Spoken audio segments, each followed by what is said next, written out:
স্বাধীনতা। আবু দাউদ।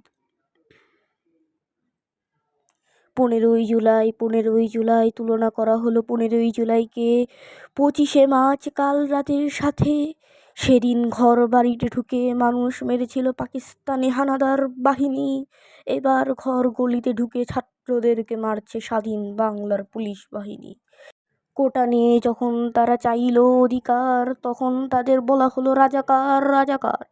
যখন ছিল দেশে জনতন্ত্র, সরকার এসে দেশকে করলো স্বতন্ত্র। সরকার সেনা মোতায়েন করলো ঢাকার রাস্তাতে, যাতে কোটা আন্দোলনকে দমন করতে পারে। যখন শহর উত্তাল ছিল ছাত্রদের সেই স্লোগানে, কোটা না মেধা মেধা মেধা মেধা। কিন্তু সরকার শুনল না ছাত্রদের কোনো কথা।